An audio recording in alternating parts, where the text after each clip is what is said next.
Hey saucies. My last video, the Kendra G delulu video, I kind of went in a little bit on the men, as far as the guys that are usually in her comment section telling women that they should have sought out marriage when they were 21.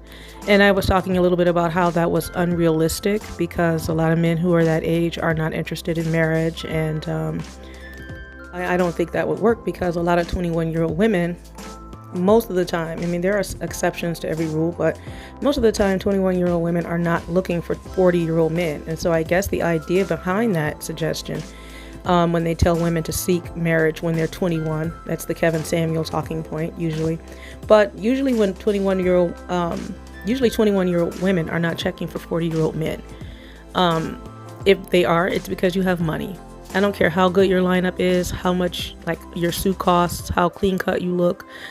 You're still over 40, and unless you have money, they're not even going to look in your direction. A lot of times they want a man that's 21 years old like them, someone who still has his youth and vitality, someone who's still tall and muscular and handsome, and who still has all his hair and all of his teeth. They want those men. But because you have money, they're going to milk you for all that you have and get all the money that they can out of you, and then brag to their female friends about how they're taking you and they're pimping you and getting bags and going on shopping sprees and trips, pretty much at your expense. And they're going to tell jokes about how you look like their dad. You remind them of their dad, no matter how cut your body is, no matter how much just for men hair dye you use in your beard to get rid of the gray. They're still going to talk about how old you are and the age gap and your bird legs and your pregnant belly and how your body looks and how you have ED and things like that. They're going to still talk about you, but they're going to get the money out of you. They're going to flatter you to your face to get your money. So I guess the assumption that a lot of men make is that I guess they're going to like spend their high school years, like enjoy their teens and 20s and 30s, and then when they're ready to settle down in their 40s after they've already had children that they didn't work out with their baby mothers, as they suggest that the women do. But after they've had all their fun in their teen years and their 20s and 30s, they're going to come now and expect there to be 21-year-old women lined up to marry them because they keep themselves in shape and they wear a suit. So that is just not realistic. But yeah.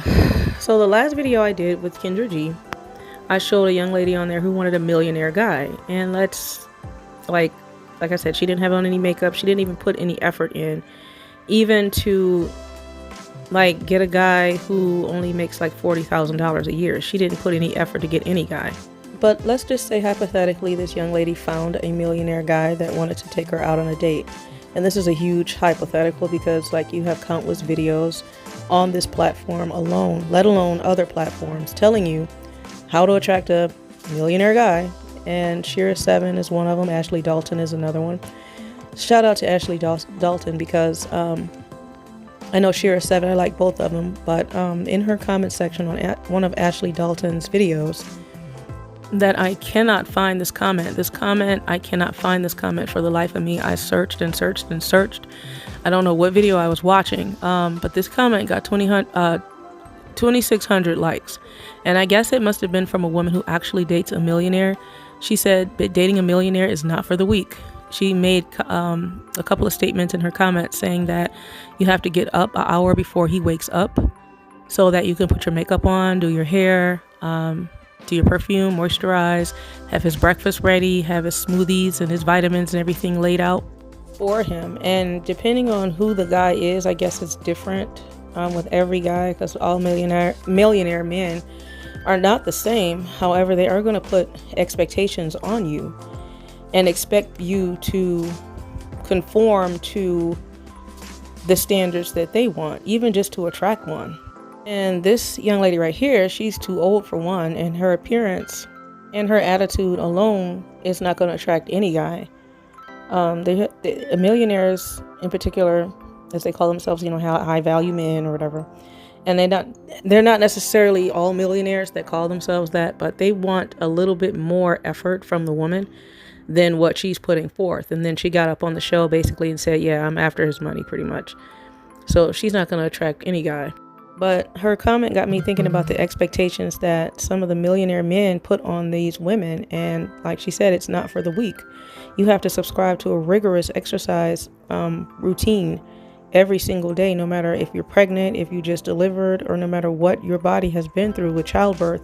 It's not an excuse. Even if you need surgery or whatever, your man definitely has the money to pay for it. So I'm quite sure he's not going to want to hear any excuses as to why you let your body go, or why you have stretch marks, or excess skin, or dimples in your ass, or whatever's going on. Also, if he's a millionaire guy, he's going to be rubbing elbows with other millionaire people. And if you don't know what they're talking about, and you can't speak like them, and your English is not polished and sophisticated like theirs is, then that's going to be a problem too, because you can't go around other rich people and say things like, you feel me? And you know what I'm saying? And there won't be any slopping around this man's mansion, licking your fingers, eating KFC, walking around in your bonnet and your robe and your dingy t-shirt with no makeup on. You're going to have to actually get up, clean his house, cook, bear his children, something. He's going to have some very high expectations of you. And if you don't know the language of his social circle, you have to learn it. There's no elbows on the table. There's no belching. There's no farting. There's no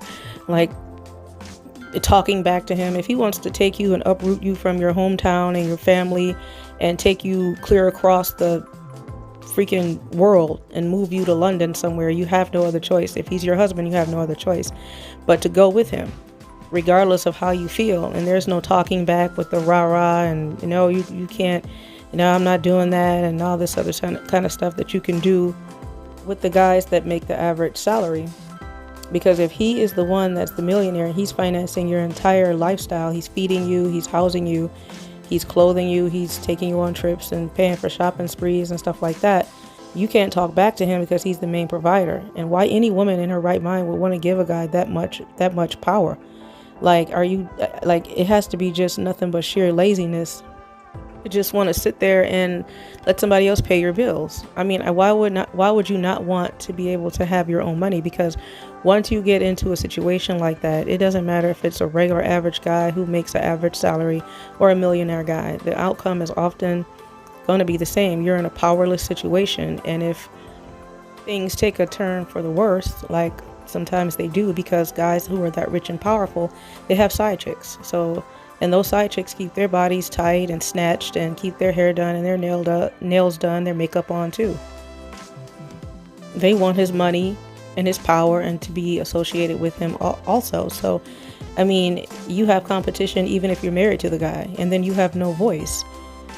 I mean, what he says goes. And if he turns on the charm in the beginning and you have a couple of kids and move away from your family, he's got you right where he wants you. Why would any woman want to put herself in that position just to say that she has a rich husband? I mean, in the end, the only thing that keeps you warm at night are your kids and those little meaningless trinkets that you see every day, because after a while, diamonds lose its value to you. Expensive trips, expensive bags, the big beautiful mansion. Once you've grown accustomed to that lifestyle, you're going to get bored with it. You're going to grow tired of it, and you're going to long for something with a little bit more sentimental meaning, like your parents, your family, the hometown you grew up in, your old stomping ground. You're going to want to leave. Not to mention, you're going to have to scrap your old ways of doing things. Your lifestyle is going to completely change. Your diet's going to change. Your daily exercise routine, you're going to have to create one or adopt one if you didn't have one previously. Your skincare routines, you're going to have to wear makeup all the time, even when you grow tired of it. And his attitude is going to change, because he's no longer going to be that romantic prince that came and gave you flowers and wooed you in the beginning and made you fall in love with him. He's going to turn because he's going to see that his options are open. And he always knew his options were open, because there are several women who are vying for his attention and his money just the same as you were. So you're always going to have competition, even as a married woman. If you are married to this kind of guy, your hairstyles are going to change, your style of dress is going to change, your diet, your You're going to have to learn how to set intricate, like really, really intricately decorated tables. You're going to sit at those kinds of tables. You have to know what utensil placement means what. And there's no more bonnets. There's no more laziness. There's no more going out with your same old friends or the same old lace front you used to wear. The weed, the slang, the lifestyle has got to completely change. And a lot of women really need to be careful what they wish for, because they don't realize that being married to a rich guy comes with a price. And I don't think most women are ready at any age to pay that price.